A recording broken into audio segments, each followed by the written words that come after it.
آپ ایتھیسٹ کو مانیں گے نا, ایتھیزم کی طرف جائیں گے آپ اور اللہ کا انکار کریں گے, تو انسان اور جانور میں کوئی فرق نہیں رہے گا, کوئی فرق نہیں رہے گا. کیونکہ پھر آپ کسی چیز کو اچھا یا برا کہہ ہی نہیں سکتے, آپ کے پاس کوئی معیار ہی نہیں ہوگا کہ اچھا کیا ہے برا کیا. ہر چیز کو آپ عقل سے فیصلہ کرو گے, تو عقلیں ہر ایک کی کیا ہوتی ہیں, ایک دوسرے سے مختلف.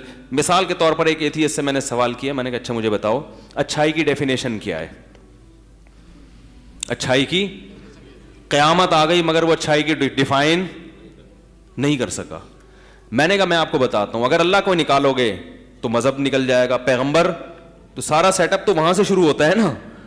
تو پھر میں نے کہا کہ طاقتور کمزور کو کھائے گا, پھر وہ کہے گا کہ دیکھو سمندر میں بڑی مچھلی چھوٹی مچھلی کو کھاتی ہے, شیر اپنے سے کمزور جانوروں کو کھا جاتا ہے.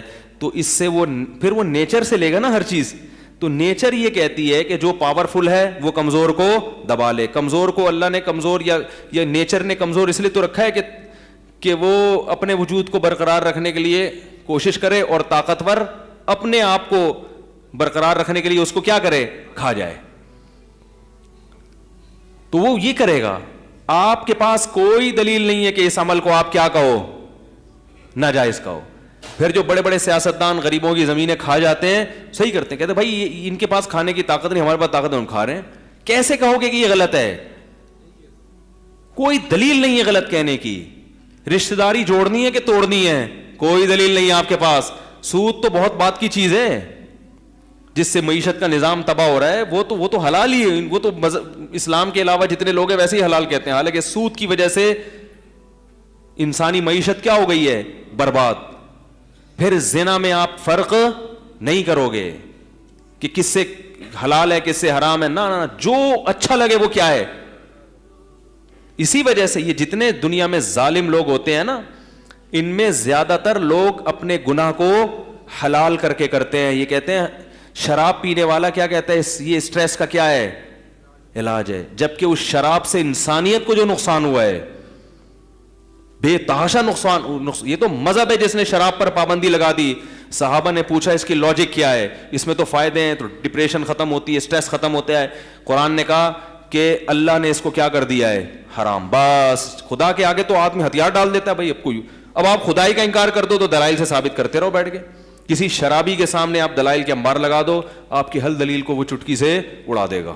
بیٹھ جاؤ پھر پیو, جب پیو گے تو کیا ہوگا, جو ہو رہا ہے. یہ جو ایک صاحب امریکہ میں 10-15 سال رہے ہیں اور یورپ میں, وہ کہہ رہے ہیں شراب جو ہے نا, شراب, اس کا جو تصور فلموں میں اور موویز میں دکھایا جاتا ہے حقیقت میں ایسا ہے نہیں. شراب کا جو تصور موویز میں دکھایا جاتا ہے, وہ جو یو ایس اے سے اور یورپ سے گھوم کے کئی سال رہے ہیں, کہہ رہے ہیں اللہ کی قسم حقیقت میں یہ تصور نہیں ہے. وہ کہتے ہیں جب سیٹرڈے نائٹ ہوتی ہے نا, اس کے بعد روڈوں پہ اوندھے منہ پڑے ہوئے دیکھا کرو لوگوں کو آ کے. تو لاجک سے آپ ان کو مطمئن نہیں کر سکتے. یہ تو میں اللہ کا انکار کرنے کے جو انسانی تہذیب کو نقصان ہے وہ بتا رہا ہوں کہ ایتھیسٹ لوگ آپ کو جنگلی بنا دیں گے, جنگلی. پھر آپ اپنے ابا کو اولڈ ہوم میں جمع کراؤ گے, صحیح ہے نا, پھر بیوی کے حقوق ادا, کیونکہ میرج سسٹم متعارف کروانے والے پیغمبر ہیں. نکاح کی ترغیبات پیغمبروں نے خدائی تعلیمات کے مطابق دی ہیں. وہ میں ماہر نفسیات مجھے یاد آ گئے, وہ کہہ رہے تھے انسانی تاریخ میں 4000 سال پہلے شادی کا رواج شروع ہوا ہے, اس سے پہلے رواج نہیں تھا. یہ اتنا بڑا پھینکی ہے ان ماہر نفسیات نے, اس لیے کہ میں ان سے ایک سوال پوچھتا ہوں, اگر وہ میری ان سے ملاقات ہوتی, کہ حضرت آپ کم از کم بات کرنے سے پہلے یہ تو دیکھیں کہ جس کتاب میں, گورے کی کتاب میں آپ نے پڑھا ہے, گورے کی یہ ریسرچ ہے یا تھیوری ہے, یہ ایک نظریہ پیش کیا لوگوں میں غور کرنے کے لیے. یہ اتنی غلط بات ہے, اس لیے کہ ہم جتنا ماضی کی طرف جاتے ہیں ہمیں مذہبی تصورات زیادہ ملتے ہیں, ایسا ہی ہے نا. اور اب انسان عقل کو جتنا استعمال کر رہا ہے, جو مذہب سے آزاد لوگ ہیں وہ پہلے اتنا استعمال, پہلے تو یا تو پیغمبروں کی بات لوگ سنتے تھے یا اپنے باطل مذہبوں کے پیچھے چلتے تھے. خود سے بیٹھ کر تو انسان نے اتنی ترقی نہیں کی تھی کہ وہ اقوام متحدہ بنے اور پورے قوانین پاس ہوں. تو جب انسان نے اتنی عقل استعمال کر کے ترقی کی تو نکاح کے رواج کو پروموٹ کیا یا ختم کیا ہے؟ ختم کیا ہے. تو اس سے پتہ چلتا ہے کہ جتنا ماضی کی طرف جائیں گے آپ کو نکاح کے رواج زیادہ نظر آئے گا. اب مجھے ایک بات بتاؤ, ساری دنیا یہ بات جانتی ہے کہ آج بھی یورپ چاہتا یہی ہے کہ میرج سسٹم معاشرے میں فروغ پائے. امریکہ بھی چاہتا ہے, کینیڈا بھی چاہتا ہے. وہ الگ بات ہے کہ ان کی قوم اب ان کے ہاتھ سے نکل گئی, لیکن ان کے بھی ماہرین کہتے ہیں یار یہ میرج سسٹم کیا ہے, اچھا ہے, لیکن اس پہ لا کیوں نہیں سکتے کہ اس میں انسان کی آزادی ختم ہوتی ہے, عیاشی ختم ہوتی ہے, وقتی عیاشی. دیر پا نقصانات ہیں وقتی, جیسے شراب چھوڑنے کے نقصانات دیر پا ہیں, وقتی فائدے ہیں. تو اب مجھے ایک بات بتاؤ کہ جب اتنا ذہین ہو گیا انسان, اس وقت وہ وقتی فائدے کو دیکھ رہا ہے, مستقبل کے فائدے کو نہیں دیکھ رہا.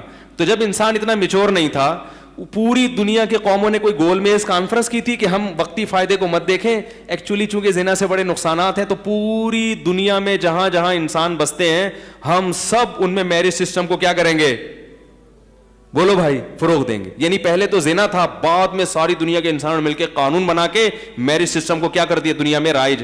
کیوں؟ جن انسانوں نے ایسا کیا ان کی باقیوں نے سنی کیوں ہے بھائی؟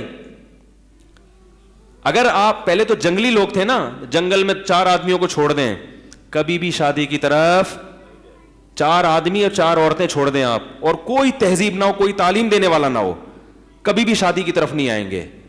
مرد جیسے ہی بالغ ہوگا عورت کی طرف ہوس کی نگاہیں ڈالے گا اور ہر طرح سے اپنی خواہش پوری کرنے کی کوشش کرے گا. تو یہ 4 ہوں یا 4000 ہوں, وہ ایسے ہی رہیں گے.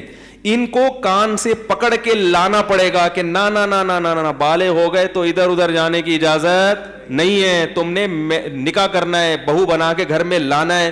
پھر جو اولاد ہوگی تو اس کا باپ ہے, تیرا باپ بھی اس کی کیا کرے گا, تربیت کرے گا. یہ چیزیں گن پوائنٹ پہ تعلیم اور تبلیغ کے ذریعے سکھائی جاتی ہیں. پھر قانون سازی ہو کہ جو اس کے خلاف چلے گا اس کو کوڑے ماریں گے. تو پتہ یہ چلا کہ, اور یہ پیغمبروں سے زیادہ اتنا ذہین کوئی بھی نہیں ہوتا. یہ خدا کی گائیڈنس کے بغیر ممکن نہیں ہے, کیونکہ اللہ پھر پیغمبروں کو بھیجتے ہیں, ان کو بتاتے ہیں کہ قوم کو یہ بتاؤ, پھر اللہ ان کی مدد کر کے وہ قانون منواتے بھی ہیں. ہمارے پاس جو قدیم ترین پیغمبر جن کی تعلیمات محفوظ ہیں کچھ حد تک, اور جن کا مذہب, وہ موسیٰ علیہ السلام ہے, جو 4000 سال سے زیادہ پرانے ہیں.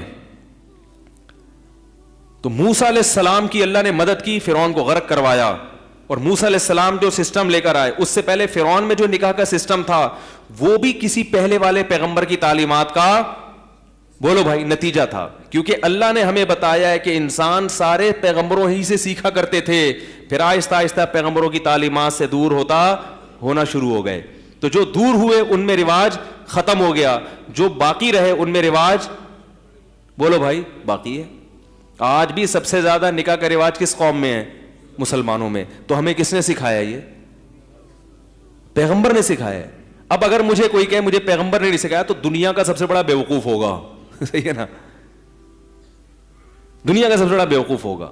تو جن قوم میں پیغمبروں کی تعلیمات کا اثر جتنا کم ہے وہ نکاح سے اتنی زیادہ دور ہیں. تو یہ مجھے معلوم ہے, جس بیچارے کی اتنی ریسرچ نہیں ہے, اور ایک ماہر نفسیات جس نے یورپ سے اتنی ڈگریاں لی ہوئی ہیں, وہ بیچارہ بیٹھ کے ایسی باتیں کر رہا ہے کہ 4000 سال پہلے نکاح کا رواج نہیں تھا. تو 4000 سال پہلے کس نے, دیکھو ایک جگہ ایک گاؤں میں لوگ رہتے ہیں نا, تو چلو ہم کہتے ہیں ان کے کوئی پرمپرا ہوگی, کسی سردار وڈیرے نے گن پوائنٹ پہ ان کو لگا دیا ہوگا. لیکن ہم دیکھتے ہیں 4000 سال پہلے بھی دنیا, پوری دنیا میں آباد تھی. لوگوں کو ایک ٹاسک پہ جمع کس نے کر دیا؟ تو یہ جو آج کل جو مذہب سے باغی لوگوں میں بھی اگر نکاح کا رواج ہے تو اس سے پتہ چلتا ہے کہ ان میں خاندان کی وجہ سے, اور خاندان میں کہیں صدیوں پیچھے کوئی پیغمبر گزرے ہیں جنہوں نے اس پہ ڈالا ہے. میں سمجھا پا رہا ہوں اپنی بات؟ تو اگر آپ ایتھیزم کی طرف آتے ہو, اللہ کا انکار کرتے ہو, تو دلیل کے لحاظ سے تو آپ کی باتیں ویسے بھی غلط ہوں گی, لیکن انسان کی تہذیب کی بھی واٹ لگ جائے گی. انسان اور درندے میں کوئی فرق نہیں رہے گا. ممکن ہے آپ کو ایتھیسٹ تو بڑے اچھے ہوتے ہیں, بڑے اچھے اخلاق کے ہوتے ہیں, اس کی وجہ یہ ہے کہ ابھی پرانے آثار, بولو بھائی, باقی ہیں. کیونکہ جب ابھی تو مذہبی لوگ دنیا میں زیادہ ہیں, آہستہ آہستہ جب ایتھیسٹ دنیا میں زیادہ ہو جائیں گے تو ایک ایسا دماغ بھی پیدا ہوگا جو کہے گا کیوں, میں تیری کیوں مانوں, ہے بھائی, میں اقوام متحدہ کی کیوں مانوں؟ میری کیا لگتی ہے اقوام متحدہ جو اس نے یہ لا بنا دیا تو میں کیوں مانوں؟ میں تو دیکھتا ہوں سمندر کی بڑی مچھلی چھوٹی مچھلی کو کھاتی ہے، تو اگر میرے پاس پاور ہے تو میں اپنے سے چھوٹوں کو کھانا شروع کروں گا۔ وہ انسانی گوشت بھی کھائے گا، اس کی جائیدادیں بھی کھائے گا۔ سمجھ رہے ہیں اپنی میری بات؟ تو دنیا کوئی ایسا دماغ نہیں ہے جو ان کو ایک جگہ لا کے